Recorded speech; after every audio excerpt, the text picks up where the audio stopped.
bienvenue dans ce nouveau trajectoire. Ce soir, j'ai le grand honneur de recevoir Nathalie Achard.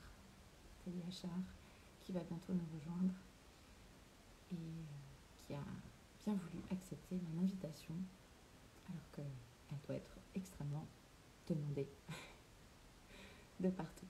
Donc, je suis très honorée de pouvoir l'accueillir aujourd'hui. Nathalie va bientôt nous rejoindre.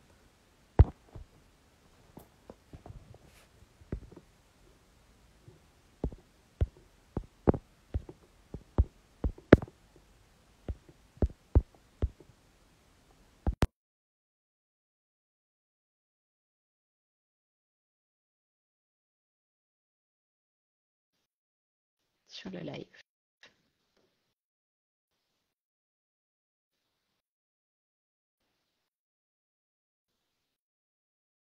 Voilà. Et voilà. bonsoir. Bonsoir. Je vais essayer d'un peu bouger pour que ça fasse pas la blague de la comme ça. Du téléphone qui tombe. Ça risque parce que c'est un tout petit peu approximatif, mais je serai là quoi qu'il arrive. Moi, en tout cas, ça me va très bien comme c'est, donc ne touche à rien. C'est parfait. D'accord. Je bouge plus. Comment vas-tu, Nathalie? Écoute, ça va. Je suis ravie d'être là avec toi et avec toutes les personnes qui vont nous rejoindre. C'est vraiment un vrai plaisir de pouvoir, grâce à la technologie, avoir ce moment. Et puis, c'est ton invitation m'a fait très plaisir. Nos échanges avant pour préparer étaient aussi extrêmement enrichissants. Donc voilà, je suis très contente de finir la journée avec toi et avec vous. Voilà. Merci beaucoup d'avoir accepté cette invitation. Comme je le disais avant que tu arrives, je pense que tu es extrêmement demandée et sollicitée, donc ça me fait très plaisir que tu aies accepté de bien vouloir échanger avec moi et j'espère que voilà, les personnes qui seront présentes ce soir pourront profiter de cette belle occasion pour rebondir, poser des questions, réagir en direct. Si voilà, vous avez envie de nous partager ce que vous ressentez vis-à-vis de ce qui est dit, surtout sentez-vous libre en commentaire. Et puis si jamais il y a des personnes qui regardent en replay, vous pourrez aussi mettre des petits commentaires en dessous et on verra pour y répondre au mieux. Et toi, comment tu te sens, Julie? Tu m'as posé la question. Moi aussi, je te pose la question. Alors, merci beaucoup de me demander en retour.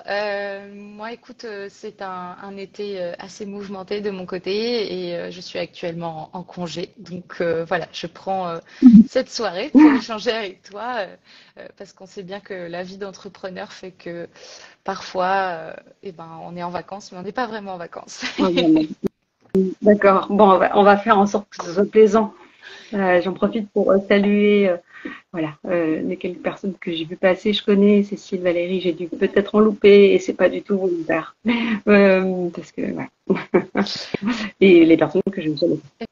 Merci à tous et à toutes d'être là. D'ailleurs, voilà, pendant cet été, pendant vos vacances, après votre journée de travail, pour les personnes qui ne sont pas en vacances, on a un grand plaisir à vous recevoir. Et donc, juste petite introduction pour vous expliquer un peu ce que c'est Trajectoire. Trajectoire, c'est donc un live que j'organise tous les mois pour échanger avec une personnalité plus ou moins connue, médiatisée, voilà, en début ou en milieu ou en toute évolution de carrière.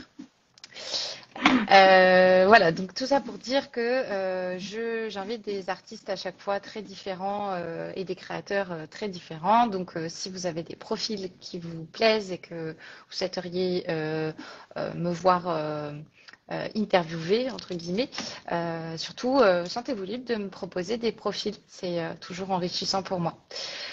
Tous les profils artistiques sont les bienvenus. Bonjour à toutes et à tous.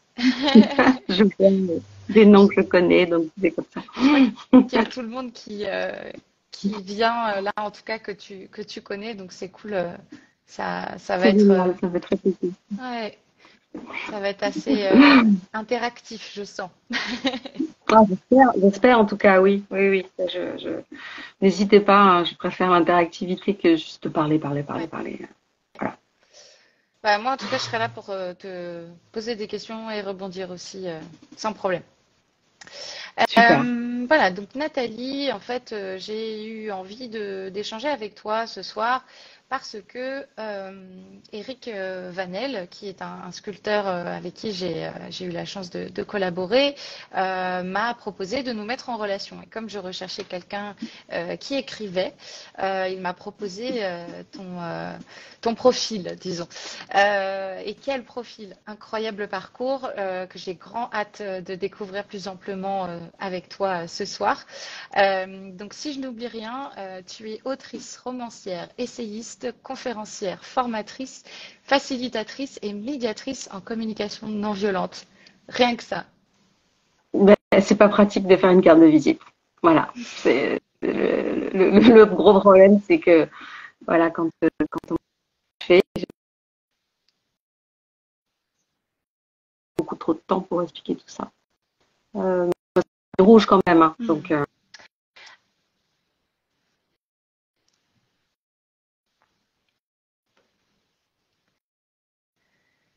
Alors, je t'entends plus. je crois qu'on a un Ça petit y est. problème de connexion. Je ne sais pas si c'est de ton côté ou du mien, mais ça lag. Est-ce que vous pouvez nous dire si vous voyez bien tout le monde? Et je vois qu'il y a des demandes de participation aussi. Valérie, malheureusement, je suis désolée, je ne peux pas inviter qui que ce soit à participer au live. Voilà, il n'y a que moi qui vais apparaître avec Nathalie ce soir. On voit toutes les deux pixelisées, nous dit Ah ouais, Valérie de la télé. bon. Bah écoute, C'est courageux, hein. Je sais pas si tu es en région parisienne aussi, Julie. non, moi je suis à Biarritz. Ah d'accord, ben oui, ben en Ouais, tout cas ici c'est très orageux, ouais. donc là on va essayer de se débrouiller avec ça. Tu es en Wi-Fi ou en 4G? Là je suis en Wi-Fi. Normalement j'ai une bonne Wi-Fi, mais si jamais il y a un problème, je passerai en 4G. Ok, ça marche. Parce que là on t'entendait pas très bien, du coup. Ah, On attends, a ben je fais entendu tout en tout cas directement. que tu parlais de ta carte de visite. Voilà, je suis passée en 4G. Bon, pour l'instant, ça a l'air de bien fonctionner, la 4G. Ouais, je pense qu'on va rester en Ok, 4G. Oui, donc je disais que c'était difficile de faire. Ah, on me voit mieux. Bon, bah très bien. Ça doit être ouais. moi qui pose. Ça doit être mon Wi-Fi qui est faible. Oui, c'est difficile pour faire une carte de visite. C'est difficile pour expliquer. Effectivement, moi j'ai mon beau-fils qui a 7 ans et quand il me dit c'est quoi ton métier, voilà, c'est un peu compliqué. Mais c'est en fait il y a toujours il y a un fil rouge qui est présent comme il est présent dans ce que j'écris aussi, qui va être effectivement le travail de ce que j'appelle la pièce aux deux faces impossible à décoller, qui est la pièce de la violence et de la non-violence. Voilà, de l'ombre et de la lumière, selon le principe pictural qui veut qu'il ne peut pas y avoir de lumière sans ombre, et le principe également du fonctionnement humain. Et donc, tous les autres métiers me permettent aussi de vivre parce que l'écriture n'est pas encore suffisante pour être euh, hop, rapide d'un train. D'accord, ok, Nat. N'est pas encore suffisante pour me permettre de vivre. Et en même temps, je pense que si j'avais la chance de pouvoir me consacrer 100% à l'écriture, je continuerais à aller sur le terrain parce que c'est là que j'expérimente, c'est là que je vais chercher ma source. Donc, c'est à travers effectivement toutes ces expériences en médiation, en facilitation, que ce soit dans les prisons, que ce soit dans les collectifs qui veulent aussi produire du changement social, que ce soit dans les centres d'accueil, enfin, dans tous ces endroits-là où les humanités sont variées et où voilà, je confronte cette idée de non-violence qui est un privilège, hein, parce que c'est quand même privilégié pour vouloir réfléchir à la non-violence. Je la confronte à la réalité pour pas en faire juste un objet intellectuel, voir si ça a une chance de faire naître quelque chose. Merci pour ce que tu fais, pour nous tous, en fait, puisque finalement, comme tu me le disais, tu écris pour rencontrer, pour partager, pour toi en tant qu'acte artistique et créatif également, Mm. mais disons que c'est un peu pour le bien commun finalement aussi tout ça. Donc, tu me disais que tu aimes utiliser la plume au service de tes convictions. Oui, tout à fait. Alors, à l'origine, c'était mon métier aussi, puisque en travaillant dans différentes ONG, donc Greenpeace, SOS Méditerranée, les Colibris, et puis en freelance pour plein d'autres, j'étais à la communication. Donc, j'utilisais ma plume pour effectivement parler de mes convictions, mais d'une façon classique, c'est-à-dire en gros, on a raison, vous avez tort. Donc, j'ai fait un chemin par rapport à ça, voyant que ça n'aboutissait pas à grand-chose. Donc aujourd'hui, je continue à faire ça, mais c'est plutôt effectivement dans l'idée de déposer ce que je vois, de déposer ce que je ressens, de déposer ce que j'ai expérimenté, de le partager et sans intention particulière. C'est-à-dire pas pour dire voilà c'est ça, voilà j'ai raison, voilà ce qu'il faut faire, voilà ce qu'il faut pas faire. C'est juste voilà, je vous apporte des choses que vous n'avez pas le temps ou que vous n'avez pas l'espace, ou moi je peux le faire. Donc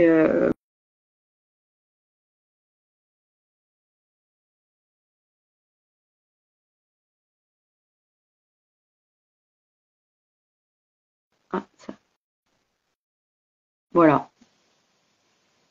Je suis revenue. Tu es revenu, absolument.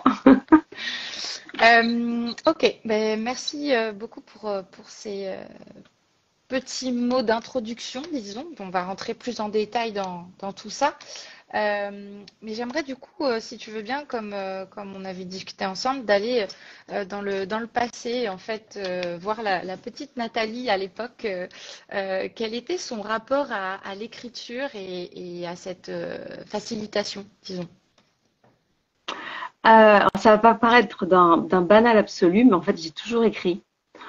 Et chaque fois que j'entends un autre auteur, une autre autrice dire ça, je me dis, ah, moi aussi, mais ça paraît tellement cliché. Pourtant, c'était le cas, en fait. C'est vraiment, l'écriture est pour moi aussi un lieu d'apaisement. C'est vraiment, et c'est pas de l'écriture thérapeutique parce que il y a vraiment une différence entre l'écriture littéraire à destination d'un public et l'écriture thérapeutique. Voilà, une différence qui est importante pour ceux qui veulent écrire plus tard et qui ont envie d'être édités et d'être lus.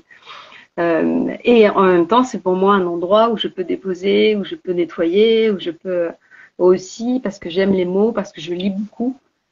Pour moi, un auteur, une autrice, un lecteur, une lectrice, c'est un peu comme la communication. Avant de parler, j'écoute. Avant d'écrire, je lis.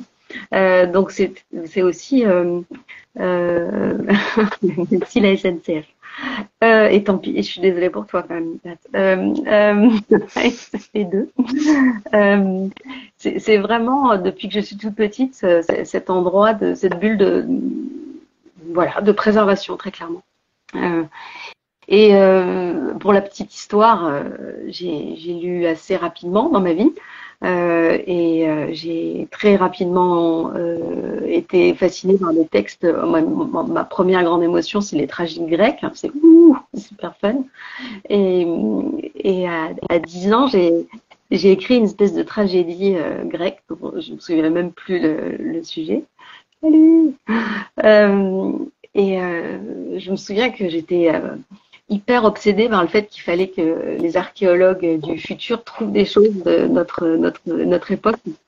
Ah ben tant mieux. Et j'avais fait une boîte dans laquelle j'avais mis une pièce, un crayon, machin, et puis ma petite tragédie grecque, et je l'ai enterrée dans un terrain qui appartient à mes parents, je sais même plus où.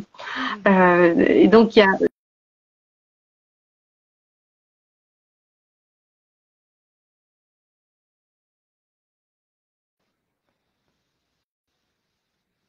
c'est ça, il y a quelque chose de l'ordre aussi de la mémoire et de la transmission qui est extrêmement important pour moi. Euh, Parce que même si cette croyance est mise à mal par la réalité, j'ai l'impression que par la mémoire, on pourrait éviter de renouveler des erreurs. L'histoire actuelle me contredit complètement.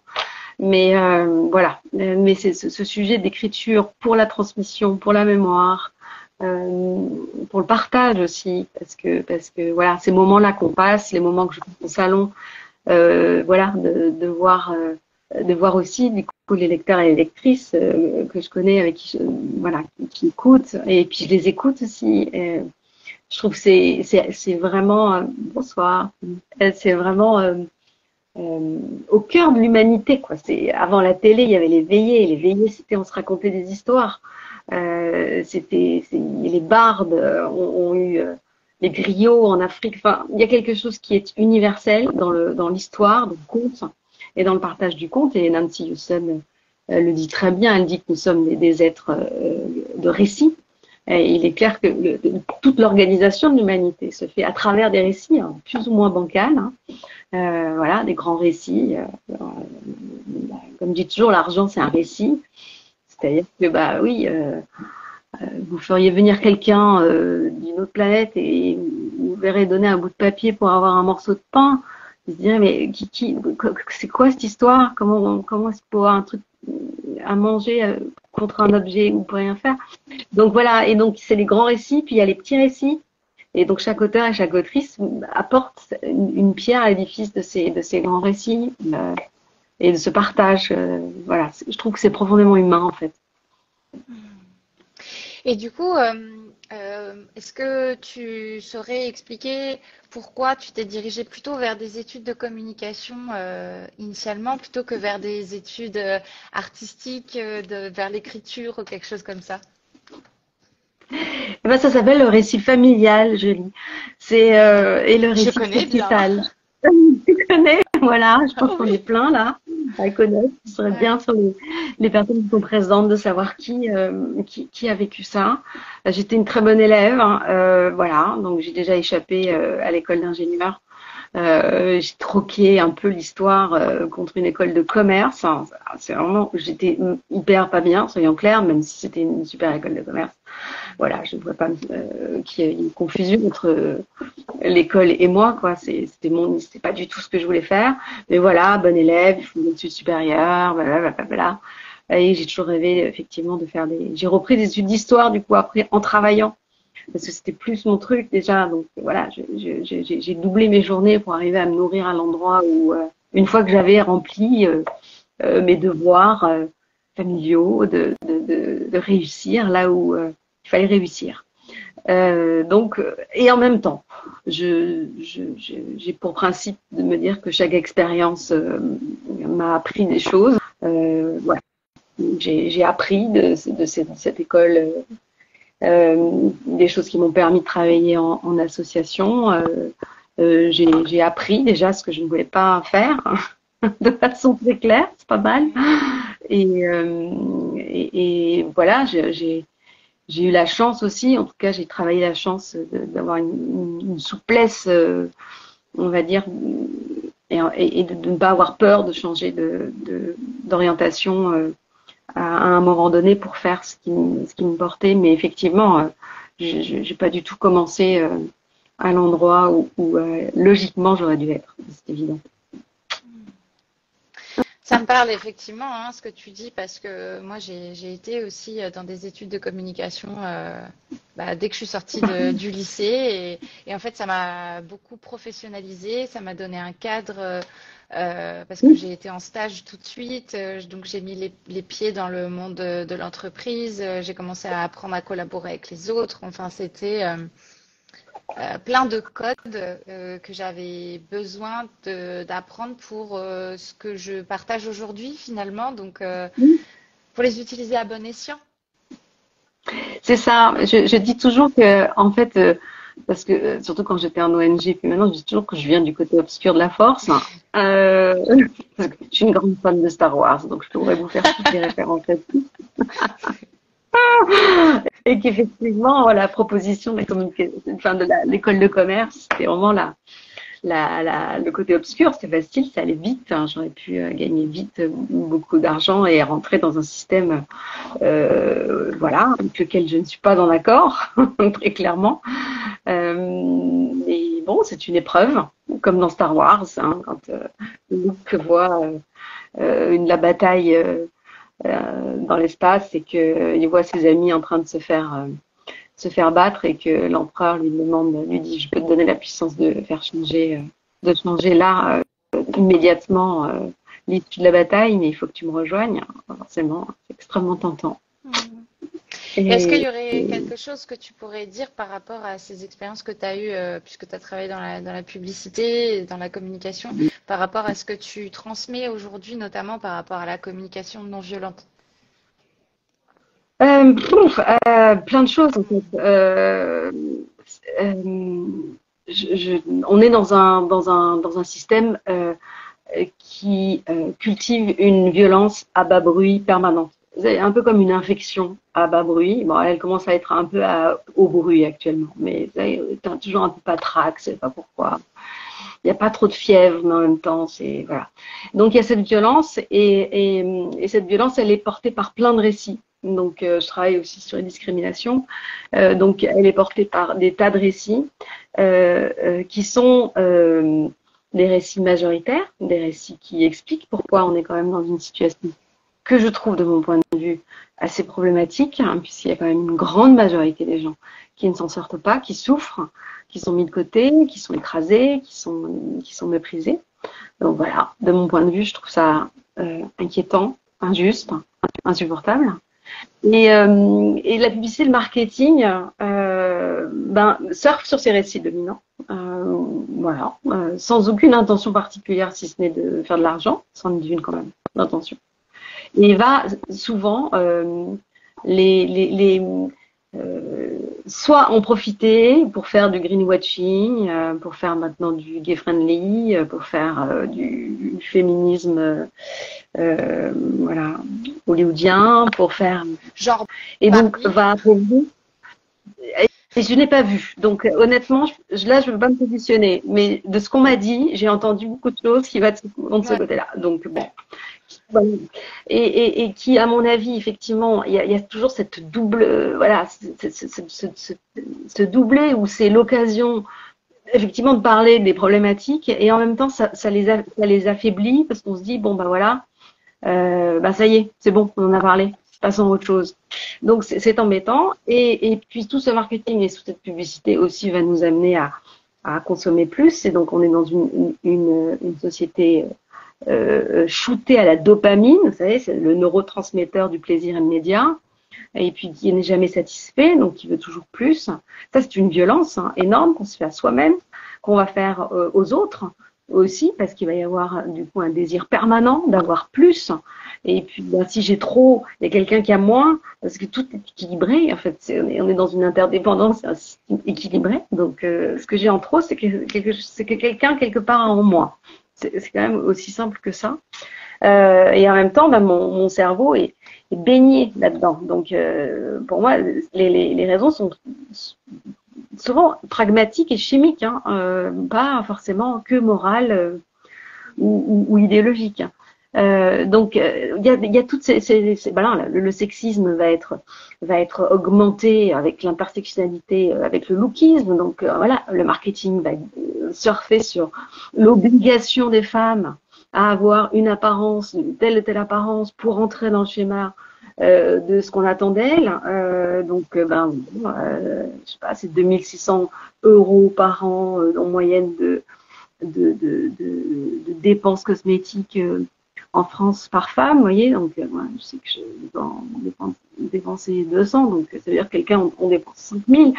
Et c'est une violence faite à soi avec la chirurgie esthétique, sur toutes les discriminations, je pourrais faire la même chose. Donc, c'est un système, ce système de la publicité tel que je l'ai vu, c'est pour ça que j'ai arrêté tout de suite. Enfin, il y a eu quelque chose qui nourrit, oui, de manière insidieuse, les violences systémiques et qui peut utiliser des débuts d'amélioration en les vidant de leur sens, en fait, quelque part. Et donc, je trouve ça assez problématique. Voilà, je salue mes amis publicitaires, s'il y en a. Bonjour. Vous pouvez arrêter, je l'ai fait. Oui. Je l'ai fait, et ça s'est très bien passé. Voilà. Oui, il y a plein de nouvelles opportunités de toute façon pour les personnes qui ont les compétences du milieu publicitaire dans des milieux beaucoup plus responsables et respectueux du vivant en général, quoi. Donc, justement, j'allais y venir. Est-ce que tu veux nous parler un petit peu de ces fonctions que tu as eues en termes de communication pédagogique et de sensibilisation dans les structures que tu as fondées ou que tu as rejoints? Oui, j'étais vraiment dans cette communication classique qui est une communication aussi violente, hein. Donc, c'est la conviction qui sépare, c'est-à-dire la conviction binaire, j'ai raison puis tu as tort. Ça c'est bien et puis ça c'est mal. Qui n'aboutit pas à grand-chose si ce n'est à un conflit classique où il y en a un des deux qui perd et l'autre qui gagne, généralement parce qu'il est plus fort.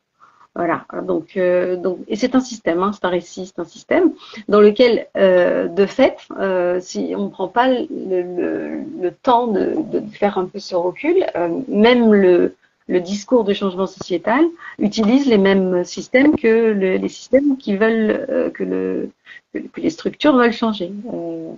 L'ordre disait déjà depuis très longtemps, l'ordre disait, on ne peut pas démonter la maison du maître avec les outils du maître. C'est-à-dire qu'effectivement, si j'utilise les mêmes méthodes, j'obtiens le même résultat. Enfin, il y a quelque chose d'assez logique là-dedans. Voilà, j'ai mis un peu de temps à m'en rendre compte quand même, hein. Il ne faut pas croire que ça a été une épiphanie tout de suite. Puis ça a été violent de m'en rendre compte parce que j'étais très activiste aussi. Donc vraiment dans une posture très claire là-dessus.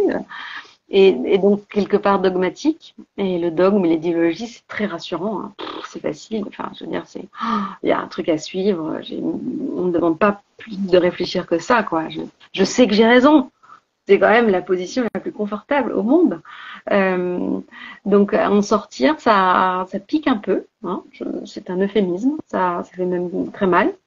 Et puis ça fait tomber dans un endroit où tout est à faire. Donc c'est stimulant intellectuellement une fois qu'on s'est remis de l'ébranlement que ça fait quand même, de rendre compte que ça fait des années qu'on continue en fait finalement à nourrir le système. Et puis c'est là que commence la créativité. Donc c'est chouette. Est-ce que du coup, c'est quand tu as eu ces prises de conscience et cette comment dire, une sorte de révolution identitaire de là où tu avais envie d'être et de mettre à profit tes qualités, etc., que tu t'es dit, je vais commencer à écrire, je vais commencer à aller dans des milieux où il y a des personnes isolées pour créer de la connexion avec elles?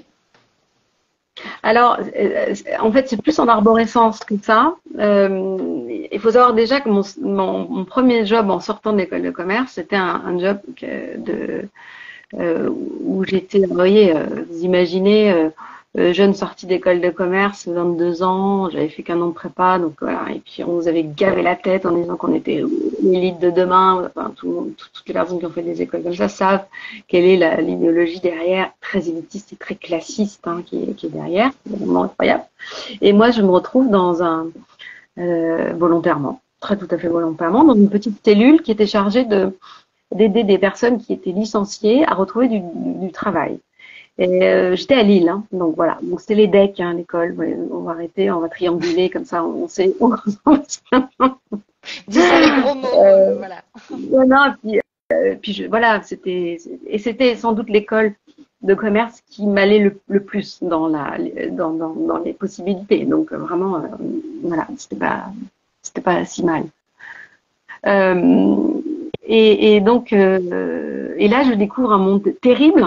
Après avoir été dans cette espèce de Dallas vous êtes les champions, les championnes de demain, qui est l'industrie du nord de la France, l'industrie déclinante, voire même complètement ravagée, et du textile en particulier. Et donc, je me retrouve avec, j'ai 23 ans, vous voyez, donc vraiment avec un groupe d'une vingtaine de femmes qui avaient quasiment l'âge de ma mère, quoi, qui depuis qu'elles avaient 16 ans, ne faisait qu'un le seul même geste toute la journée, c'est-à-dire mettre des pressions. Donc vraiment l'industrialisation la plus déshumanisante possible. Je pense que cette expérience a vraiment marqué toute ma trajectoire et qui se retrouvent démunis. Et je découvre que par exemple, il y a des personnes pour qui changer de bus, c'est impossible à faire. C'est-à-dire que même pour avoir un boulot, changer de bus parce que ça fait 30 ans que c'est le même bus, qu'il y a quelque chose, et je l'ai appris plus tard, qui est une autoroute neuronale, qui fait que si je sors de là, c'est l'angoisse, c'est les crises de panique, c'est impossible. Je découvre les femmes battues, je découvre les violences faites aux enfants, je découvre la pédocriminalité. Enfin, je veux dire, à 23 ans, et là, je suis plongée direct dans le bain d'une société où il était impossible qu'après ça, j'aille faire du conseil dans les banques, que j'aille faire. Voilà, donc j'ai été totalement ébranlée par cette première expérience, ébranlée et sans trop savoir quoi en faire. Donc j'ai fait un peu de pub au début, puis très rapidement je me suis mis en freelance et très rapidement je me suis mise à travailler, mais vraiment très rapidement, en 3 ans, je me suis mise à travailler pour les associations, tout de suite dans cette communication-là. Voilà, dans ce qui me semblait et qui me semble encore aujourd'hui l'endroit où beaucoup de choses peuvent se faire, mais qui nécessiterait une révision profonde et des méthodes et de la gestion de l'humain, parce qu'on y est là, et de la façon de communiquer. Voilà, je me souviens pas de la question du début. C'est pas grave, mais j'aime les partages que tu nous fais parce qu'ils sont sincères et j'aime le fait qu'on dise les choses voilà, telles qu'elles sont. Ça ne tenait pas toujours à mon service, mais je le fais toujours, oui. Mais je suis pareil que toi, donc on se comprend. Enfin, c'est un peu dire des gros mots que de dire pareil que toi, puisque on se connaît à peine, donc je ne vais pas nous comparer à ce point-là, mais je me reconnais dans ce que tu dis en tout cas. Bien sûr, on est pareil. Ma question, c'était par rapport à l'écriture, par rapport au fait que ce soit peut-être par ce biais-là que tu aies réussi à exprimer ce que tu voulais vraiment exprimer de la manière que tu souhaitais, et aussi notamment avec ton travail dans le milieu pénitentiaire aussi, ce que tu as pu créer comme connexion avec les personnes que tu rencontrais, et comment est-ce que toi, ça t'a permis finalement de mettre en application ce que tu souhaitais profondément, que tu n'as pas réussi à mettre en application peut-être dans les milieux dans lesquels tu as travaillé avant? Oui, ça y est, merci. Avec plaisir. Mais je crois qu'en fait, grâce à ta question, je reconnecte à cette première expérience, mais qui a été tellement violente pour moi. Voilà, là, je me mets là, je suis dans la position de la privilégiée qui dit j'ai eu mal, mais bon, alors que c'était les autres qui avaient mal, quoi. Voilà, c'était tellement un monde que je n'avais jamais vu. Et c'était effarant en fait de ne l'avoir jamais vu parce qu'il est majoritaire. Il y a une dame qui a fait une tentative de suicide avec un couteau sur mon bureau quand même, hein. Donc ça allait loin. Et puis après tout ça, et l'écriture a toujours été pour moi, comme je te le disais, une façon de poser ce que je vis, ce que je ressens, de clarifier ma pensée, pour la transmettre, pour le partage, pour la mémoire. C'est vraiment, vraiment très, très important. Donc, très vite, je me suis mise à écrire.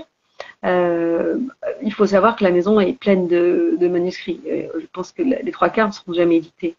C'est pas grave, j'en écrirai d'autres, parce que c'est un travail permanent.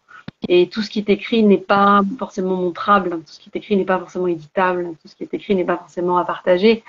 Cette matière, elle va après être transmise dans d'autres écrits qui seront partagés. Rien n'est perdu, hein. C'est un travail long, hein, l'écriture. Un travail en profondeur, très long. C'est du boulot, en fait, hein. C'est un travail comme un autre. C'est-à-dire que c'est du travail. Voilà. C'est pas des trucs qui descendent comme ça. Il y a une vision, parfois, très poétique de l'écriture, d'inspiration, qui n'est pas vraie, en fait, hein. Je voudrais casser le mythe, hein. On est des travailleurs et des travailleuses. Comme disait Arlette, à une l'époque, comme vous toutes et tous, quoi. Et donc, quand j'ai été dans les milieux associatifs, où là j'ai cru vraiment trouver effectivement l'endroit où je pourrais être active, parce que j'ai été très tôt touchée quand même avec cette expérience par l'injustice, la fracture sociale. Oui, c'est un travail, me dit une autre autrice. Donc, oui, oui. La fracture sociale, enfin, tout ça là qui m'était pouf que je me suis pris sans modération. Je me suis dit, bon, là, on va se retrouver entre personnes et bon, j'ai fait du bon boulot. Il y a plein de gens qui ont fait du bon boulot. Il y a plein de gens qui continuent à faire du bon boulot. Mais j'ai chaque fois été stoppée par ce système dogmatique d'opposition binaire dans laquelle, à un moment donné, l'anecdote d'épiphanie, j'étais chez Greenpeace, on était dans une grande réunion avec que des gens que je respectais, que je respecte toujours, qui sont là, intelligents, voilà, articulés. Et puis, moi, j'ai des amis qui sont pro-nucléaires, qui sont aussi intelligents, articulés. Et j'ai entendu, ça fait 40 ans qu'on dit la même chose et personne ne nous écoute. C'est qu'il y a un problème, en fait, de communication. C'est pas que les autres passes sont des abrutis. Enfin, ça n'a aucun sens. En tout cas, moi, je n'ai jamais voulu participer à cette vision des choses. Donc, je suis sortie, en fait, de tous les milieux parce que chaque milieu a un dogme. Chaque milieu a une idéologie qu'il faut suivre. C'est comme ça. Hein. J'en ai une, moi, personnelle. Je me la trimballe, forcément. Et donc, je la remets en question en permanence. Et donc, j'ai voulu, après cette réunion, et là, tous les lecteurs et lectrices qui sont là vont comprendre. Moi, quand j'ai un petit coup de mou, je ne peux pas me précipiter sur un pot de glace, je me précipite dans une librairie et je fais un carrelage. J'achète plein de livres. Voilà, c'est mon anxio de base, c'est d'avoir des livres, beaucoup de livres. Et dans ce moment d'errance, dans les bouquins, il y avait le bouquin de Marshall Rosenberg sur la communication non violente que j'ai dévoré en une nuit, je me souviens. Et je me suis dit, là, il y a des pistes. Il y a des pistes, mais ce sont donc des pistes pour moi. Il peut y avoir, du coup, une communication non violente assez dogmatique, encore une fois. Et ces pistes, ça se travaille, ça se retravaille en permanence. Et je me suis dit, ok, je me suis formée, hyper formée, parce que c'est important pour moi sur ces sujets-là de vraiment maîtriser les choses. Puis parce que comme 99,9% des femmes, je souffre bien sûr du syndrome de l'imposteur. Oui. Et donc voilà, j'ai fait une école de médiation, j'ai suivi tout le cycle de certification, mais j'ai refusé d'aller jusqu'au bout pour des raisons politiques. Je suis un peu une emmerdeuse, il faut le savoir.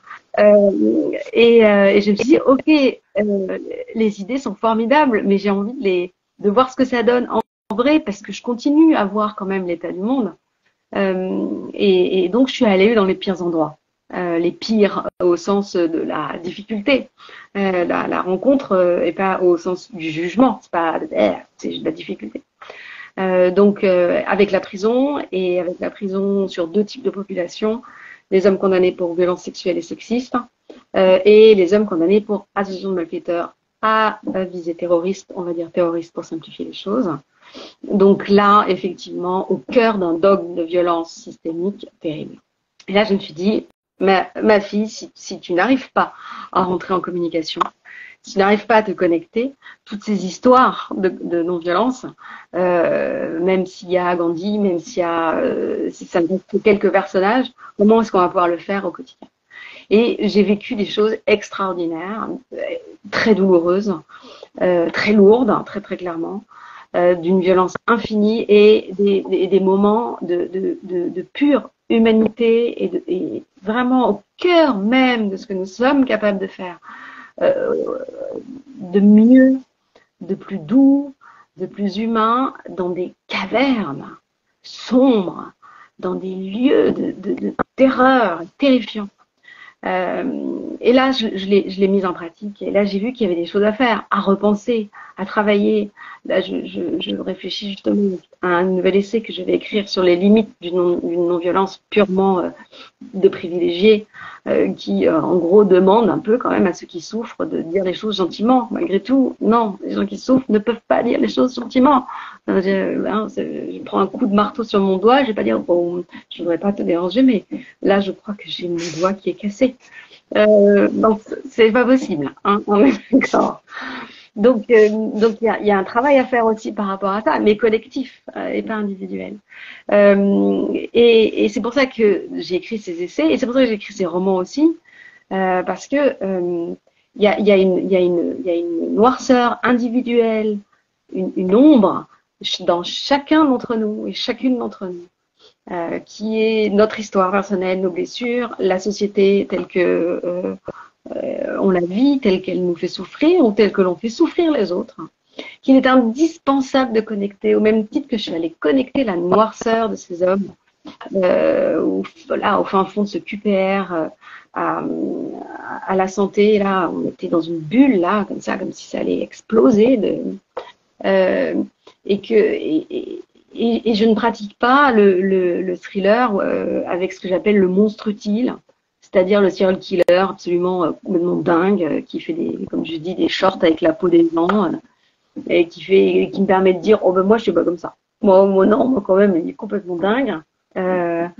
C'est sa faute, ça. C'est le monstre utile ou le débile utile, c'est-à-dire lui. Il est violent avec les femmes. Oh là, il est terriblement. C'est lui uniquement. Et puis personne ne va se mettre en question individuellement, surtout pas. C'est très utile ces personnages. Et donc je parle en fait de la violence banale, de la haine ordinaire que nous sommes capables d'avoir les uns vis-à-vis des autres, et donc aussi de l'amour inconditionnel, de l'amour profond que nous sommes capables de nous donner aux autres. Mais pour y accéder, il faut traverser des ombres. Vraiment, il y a tout un truc là actuellement sur la pensée positive, la joie à tout prix, youhou, en développement personnel, moi qui m'inquiète énormément parce que qui va rendre très auto-centré les individus et qui va empêcher d'aller à l'endroit où effectivement, c'est pas joli. Je peux vous le dire, parce qu'en ayant écrit Privilège et oppression, j'ai vu mes propres ombres. Honnêtement, on n'a pas envie de se voir comme ça. Très sincèrement, on n'a pas du tout envie de voir. Oh mon Dieu, c'est moi. Donc vers l'idéal, vers le deuil de l'idéal de soi, puis c'est qu'une fois, c'est 20 fois, 10 fois, 100 fois. Donc on n'a pas envie de faire ça, mais très sincèrement, si on le fait pas, j'ai peu d'espoir, quoi. Super. Et est-ce que du coup, tu dirais que ce que tu écris, c'est une manière de raconter de nouveaux récits ou alors c'est un mélange de tout ce que tu as déjà vu?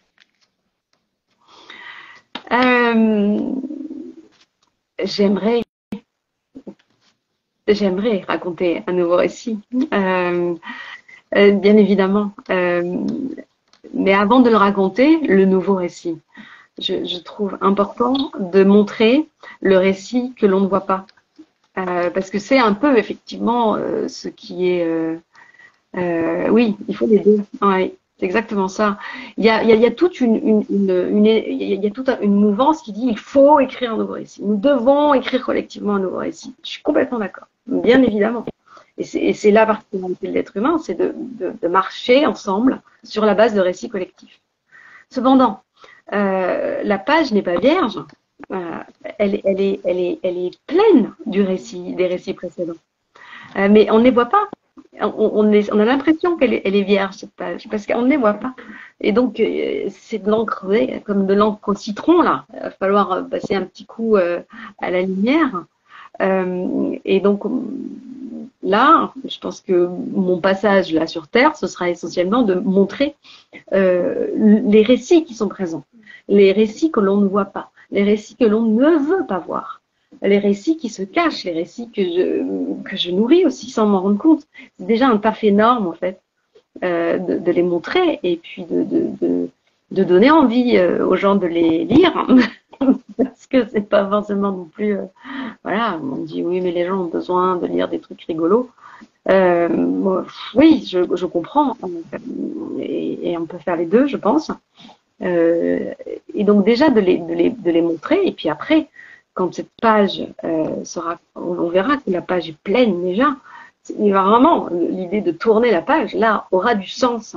Mais on ne peut écrire un nouveau récit que sur une page vierge, et elle n'est absolument pas vierge. Elle est bourrée d'informations qui nous échappent.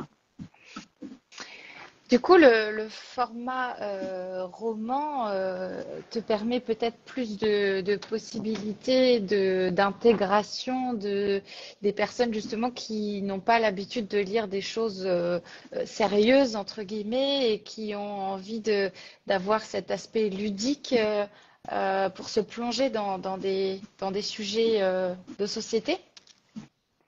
Alors, je pense que tout le monde peut lire des essais. Alors, j'en suis intimement persuadée. Et puis, alors, non, sauf certains que moi, j'arrive pas à lire. Hein. Je veux dire, sincèrement, des trucs trop universitaires avec un jargon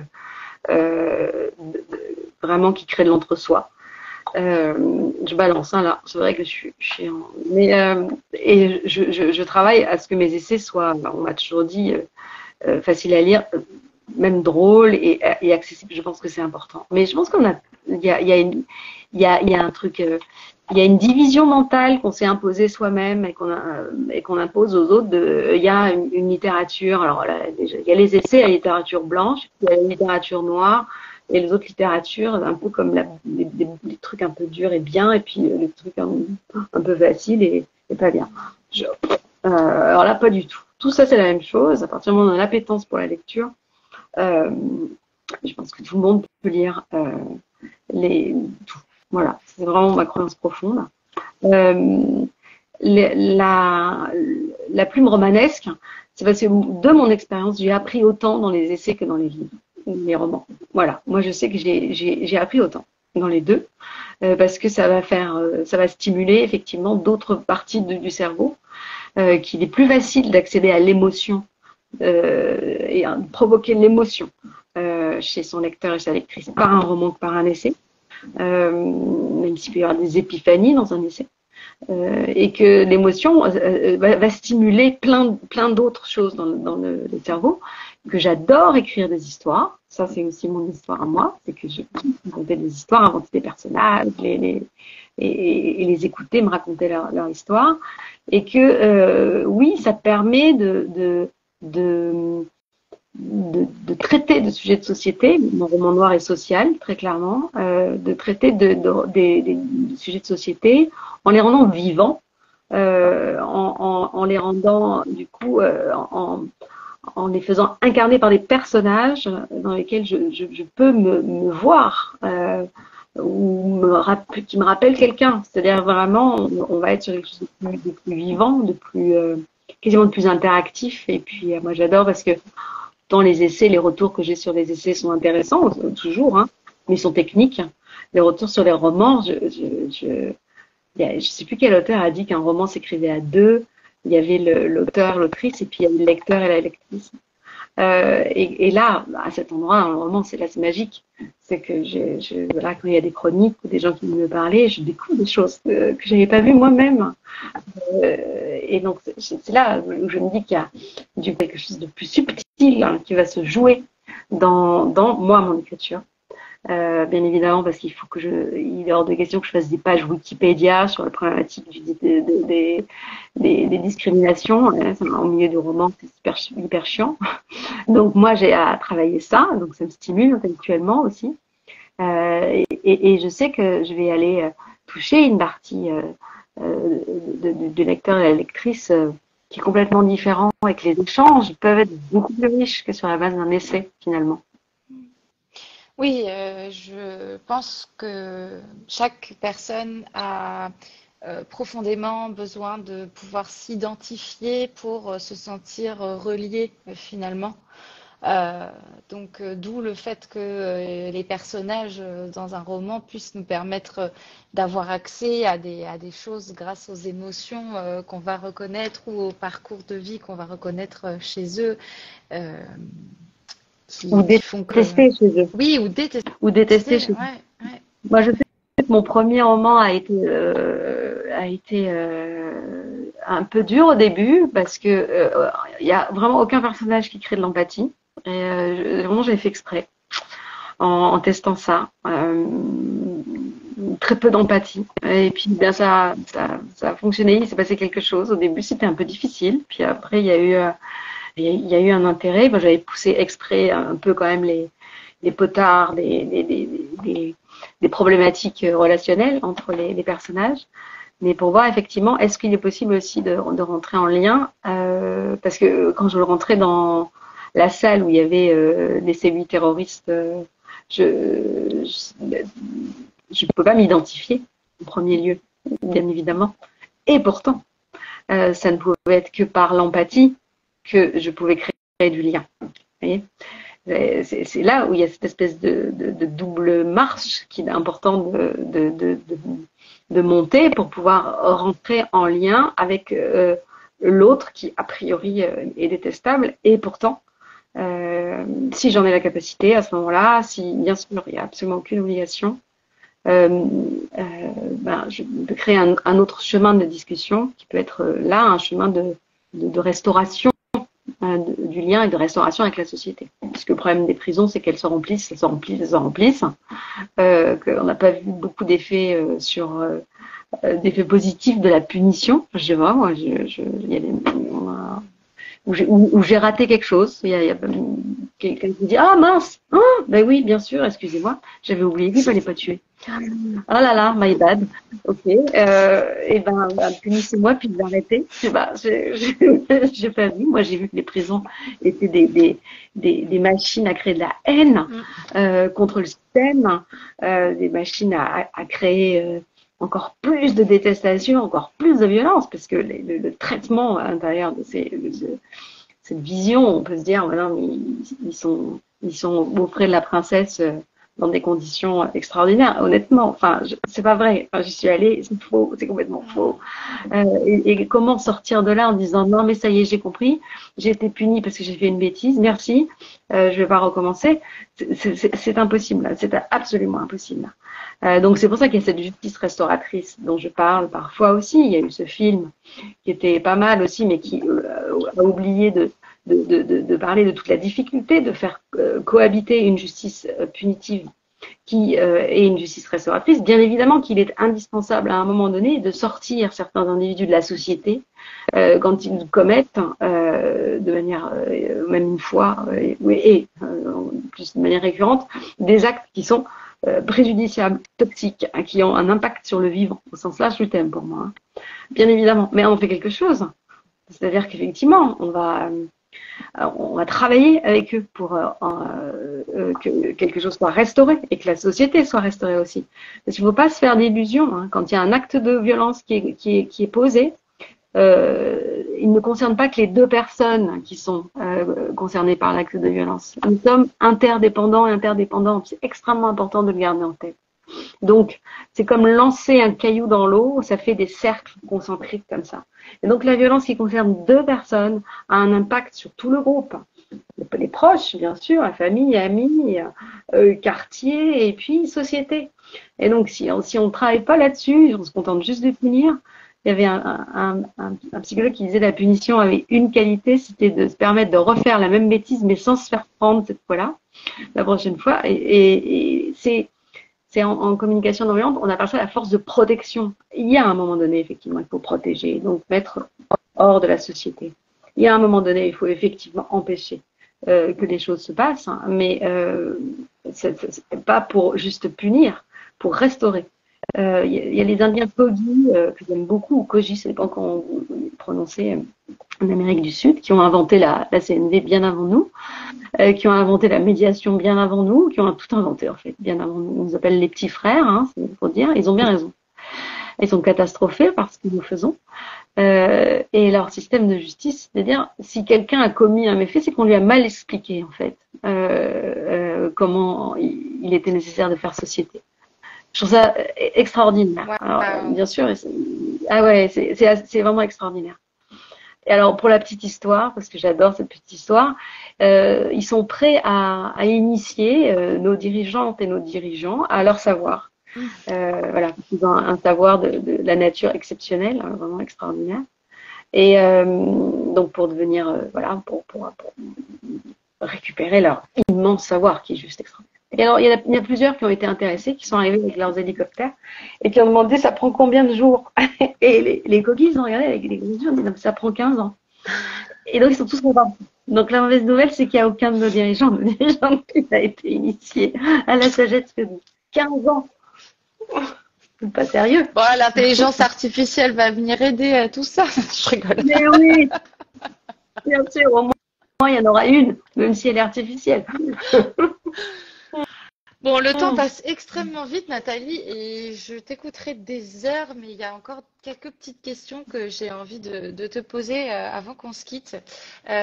Encore sur l'écriture, puisque voilà, trajectoire et surtout sur le sujet de la création.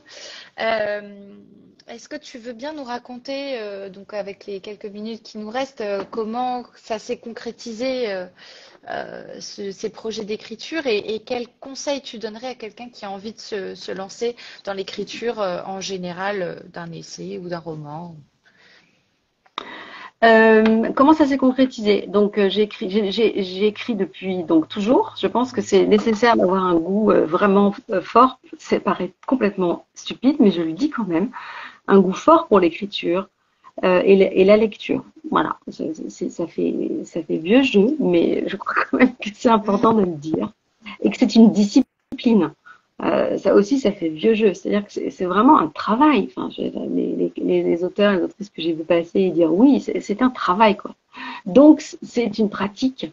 Il y a des choses à apprendre, à découvrir. J'en découvre tous les jours parce que voilà, j'ai la chance aussi d'être accompagnée éditorialement par une experte qui me permet d'apprendre tous les jours.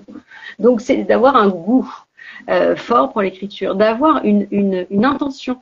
C'est-à-dire pourquoi est-ce que j'ai envie d'écrire?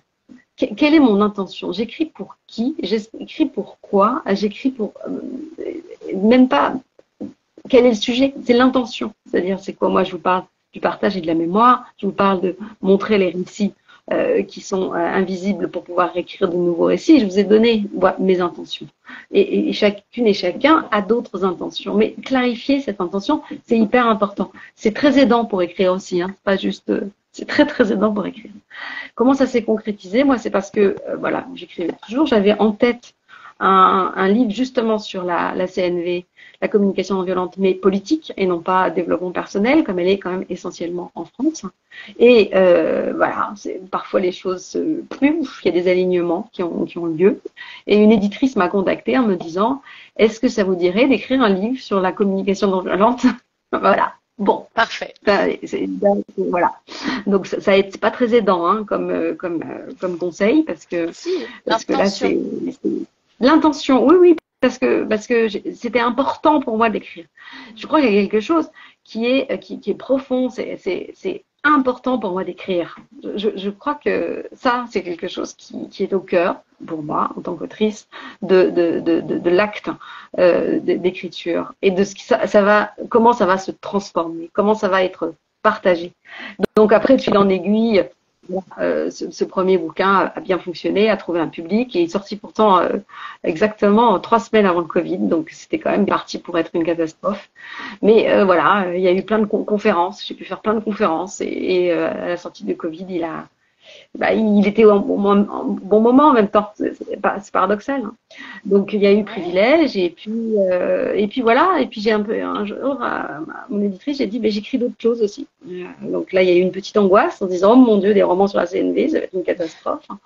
Oh, genre effectivement, je fais de la CNV mais à travers des romans. Et puis non, pas du tout. Donc trop bien. Donc voilà, et donc avec cette intention de montrer, et quand je suis en salon, je peux avoir mes romans et mes essais, et quand quelqu'un vient me voir et qu'on prend le temps de discuter, les gens partent avec les romans et les essais, parce qu'il y a le fil rouge, c'est évident, il y a une évidence qui apparaît. Donc moi, le conseil que je donne, c'est vraiment, mais c'est presque un conseil de vie, quoi. C'est d'avoir la clarté sur ses intentions quand on pose des actes. Ah, dit comme ça, mais c'est difficile. Hein. C'est hyper difficile. Et donc, se poser les bonnes questions. Pourquoi je fais ça? Pour qui je fais ça? Qu'est-ce que j'attends, en fait? Quel est mon projet réel? Et qu'est-ce que j'attends que je n'ose pas me dire? Parce que voilà, d'avoir cette clarté-là, elle est tellement importante. Après, les choses viennent de cet endroit-là. Et puis, travailler. Je suis désolée de le dire parce qu'on pourrait espérer que ce soit quelque chose de... Parce que tout le monde sait écrire, on a tous appris à écrire. Mais il y a un gros travail. Et puis en France, en plus, il y a une vision et puis ça se retrouve même dans le statut d'auteur et d'autrice qui est maintenant de plus en plus protégé par des associations. C'est pas un métier, quoi. Alors, je sais pas ce que c'est. Mais je sais pas, c'est hyper classiste, quoi. C'est genre, c'est un truc qu'on fait parce qu'on n'a rien d'autre à faire. Ou une dame me demandait si c'était mes loisirs. Je me souviens, c'était mignon. Donc, oui, vraiment. C'est travailler, lire, écrire. Et vraiment, mais je le redis, mais parce que c'est vraiment important. C'est pourquoi j'écris, pourquoi je vais écrire, à qui, avec quelle intention. Séparer l'écriture thérapeutique de l'écriture littéraire et travailler, découvrir ce que c'est qu'écrire, travailler son vocabulaire. Travailler la structure, chacun et chacune, il n'y a pas de recette précise, mais c'est vraiment un boulot, un énorme boulot. C'est pas un truc comme ça où on voit quelqu'un qui se tient la main et puis avec une plume et puis tout cool. Je suis désolée, c'est du taf, comme faire du pain, comme construire des meubles, comme pour moi, il y a effectivement quelque chose qui c'est de l'art et c'est de l'artisanat. Il y a une grosse partie d'artisanat et j'en suis très fière. Parce que je trouve l'artisanat extrêmement noble. Il y a de quoi être fier, effectivement, d'avoir pu poser une intention qui se concrétise et d'y croire et que ça porte ses fruits et qu'il y ait une telle communauté qui te suive aujourd'hui et qui apprennent de ce que tu partages. Donc voilà, moi j'invite toutes les personnes chez qui ça résonne en fait ce qu'on est en train de dire à se lancer parce que c'est hyper important de transmettre. Voilà. Et puis j'en profite, tu parles de ma communauté et j'en profite pour la remercier, cette communauté, parce que très clairement, voilà, sur Instagram, j'ai tissé des liens vraiment passionnants avec des gens passionnants, très soutenants. Merci. Très soutenant, où il y a une vraie envie de partager. Et moi, je suis nourrie et puis je me sens vraiment portée, quoi. Donc, c'est l'occasion pour moi, de manière large, de dire merci à toute ma communauté. Vraiment, à chacune et chacun pour cette présence parce que vous faites intégralement partie de mon travail, en fait. Vraiment. Bonsoir. Vraiment. Et c'est pour vous et c'est par vous que j'écris. Vraiment. Pour partager. Et du coup, est-ce que en exclusivité ce soir, tu aurais envie de partager tes envies, tes intentions pour la suite? Quelles sont les choses auxquelles tu aspires, tes projets en cours ou tes rêves? Voilà. Ouais. Alors, je suis sur un 3e, là, voilà. Je suis en plein dedans, là. C'est le moment, c'est le gros rush. Le 3e roman. Roman, oui, tout à fait. Je peux te dire en exclusivité que ce ne sera pas un huis clos. Ouh, ça y est, on sort des huis clos, même si j'adore ça. Merci. Là, on sort, on va un peu à la campagne, mais je n'en dirai pas plus malgré tout. Je continue à détricoter, en tout cas à montrer les récits qui ne sont pas visibles. Voilà, avec encore plus je pense, de profondeur dans celui-là, parce que quelque part, je me sens plus en confiance avec ma technique d'autrice et puis plus en confiance avec la création de cette communauté qui me suit. J'ai aussi cet essai sur la non-violence et ses limites, bien sûr, sur vraiment un travail un peu volontairement provocateur sur ce sujet-là, parce que je trouve que on est quand même dans une situation extrêmement préoccupante, voire tragique. Enfin, c'est tellement eu des phénomènes de Cassandre, plein de gens en ont pas arrêté, et j'en ai fait partie de dire attention, la maison brûle, et donc voilà, je pense que il y a une partie de cette non-violence non travaillée politiquement qui doit être qui est un outil du maître. Donc voilà. Mes rêves, c'est de pouvoir continuer le plus possible, hein, parce que j'ai encore beaucoup de choses à dire, et donc d'avoir le plus de temps possible pour écrire. Et mon rêve final, c'est d'essayer de porter ma petite pierre à l'édifice, parce que derrière moi, il y a des milliers de gens qui ont travaillé, qui se sont donnés, qui ont perdu leur vie pour faire en sorte que nous fassions société de la meilleure manière possible, hein, et je ressens une immense gratitude pour eux, et poser la petite pierre pour qu'ensuite il y en ait d'autres derrière qui puissent continuer, hein, et qu'on y arrive, quoi, parce que ce serait tellement désespérant qu'on n'y arrive pas, alors que nous avons toutes et tous tellement de capacités, de vraies capacités. Je suis un peu émue là, excusez-moi.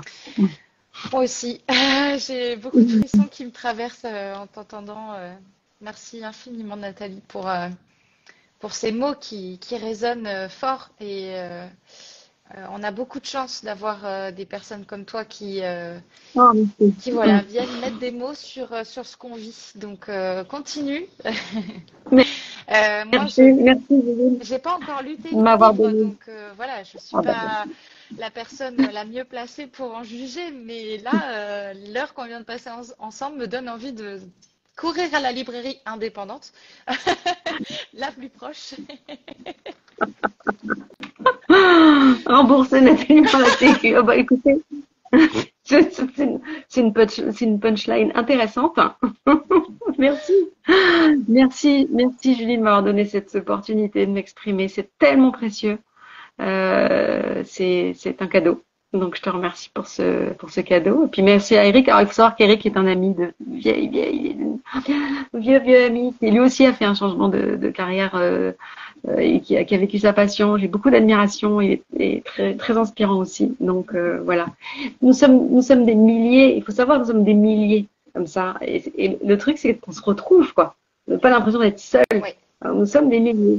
Et on a ce sentiment d'être isolés. Parce que tout est fait pour nous isoler. Oh, rassemblons-nous! D'où le fait que je donne ces espaces-là, Trajectoire, Insta Live, et que j'espère que tout le monde fera la même chose plutôt que de passer son temps à regarder des vidéos inutiles de choses bêtes qui se passent à l'autre bout de la terre. Voilà, il y a des personnes qui ont des choses très intéressantes à nous dire, qui sont juste à côté de chez nous aussi. Donc voilà, connectons. Et merci à toi pour ces beaux partages. Sur tes vacances en plus, salut Louis, sur tes vacances, sur ton temps personnel, quoi. Donc voilà, tu es une connectrice, je sais pas si ce mot existe, et c'est une compétence, t'aimes bien? Prends. C'est une compétence essentielle, enfin, vraiment. Enfin, s'il n'y a pas de connexion, il se passe rien. Donc merci beaucoup, j'ai une immense gratitude pour ce temps que tu m'as offert. Merci à toutes et à tous d'avoir été là, et pour les personnes qui nous regardent en replay aussi, voilà, n'hésitez pas à nous mettre en commentaire, partagez vos ressentis, partagez des astuces, des découvertes, voilà, connectons. Des questions, connectons, des questions, des doutes, j'adore les doutes. Ouais. Ça c'est important, dites non mais c'était n'importe quoi, en fait c'est pas possible, tout ça, c'est comme ça que je peux réfléchir sur la base du doute, on ne doute pas assez, on ne doute plus. Il n'y a pas de pensée sans doute, c'est pas possible. Voilà, doutons. Donc, ouais, doutons. Doutons. Merci beaucoup Nathalie, très bel été à toi et à très bientôt, j'espère. À très bientôt, repose-toi quand même malgré tout. Ouais. C'est important. Et puis merci à toutes celles et tous ceux qui sont passés, qui sont là, et à très bientôt, oui. Merci encore, bonne soirée. Au revoir tout le monde, bonne soirée.